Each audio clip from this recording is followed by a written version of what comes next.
MST-CETचा result साईटवर उपलब्ध झालेला आहे, परंतु भरपूर विद्यार्थ्यांना त्यांच्याकडे पासवर्ड नाही आहे, हा एरर येत आहे आणि त्यानंतर काही विद्यार्थ्यांमध्ये नो इनरोलमेंट फाउंड अशा प्रकारे एरर येत आहे। तर त्या विद्यार्थ्यांनी काय करायचे, तर बघा कॅन्डिडेट रजिस्ट्रेशनला क्लिक करायचं आहे।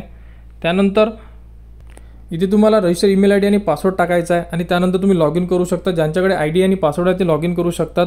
ज्या आयडी आणि पासवर्डनी आपण हॉल तिकीट काढले आहे तोच आयडी आणि पासवर्ड तुम्ही टाकून इथून लॉग इन करू शकता। आणि ज्यांच्याकडे आयडी आणि पासवर्ड नाही आहे, म्हणजे ईमेल आयडी आहे परंतु त्यांच्याकडे पासवर्ड नाही आहे, तर इथे फॉरगेटचं ऑप्शन दिलं, इथे क्लिक करा।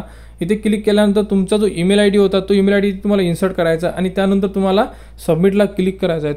तुमच्या ईमेल आयडीवर एक लिंक येईल, त्या लिंकवरून तुम्हाला नवीन पासवर्ड सेट करायचा आहे। पासवर्ड सेट करा आणि त्यानंतर परत तुम्हाला लॉग इन करायचं आहे। तर पासवर्ड सेट झाल्यानंतर इथे जो आयडी आहे तो आयडी टाका आणि इथे नवीन सेट केलेला पासवर्ड टाका आणि साइन इनला क्लिक करा।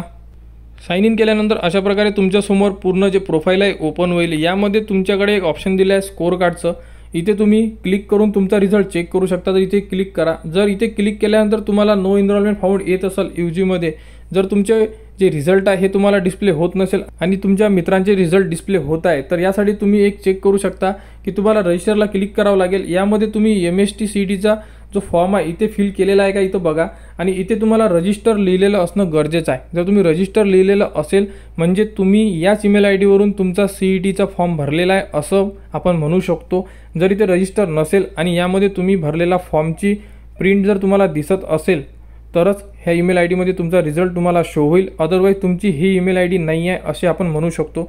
कारण या अगोदरसुद्धा हॉल तिकीटच्या वेळेस भरपूर विद्यार्थ्यांचे सेम प्रॉब्लेम होते, कारण भरपूर विद्यार्थी लॉग इन करून ईमेल आयडीवर चेक करत होते पण त्यांना हॉल तिकीट मिळत नव्हती। तर त्यांनी प्रॉपर जी ईमेल आयडी आहे ती टाकल्यानंतर त्यांची जी हॉल तिकीट आहे त्यांना उपलब्ध झाली होती।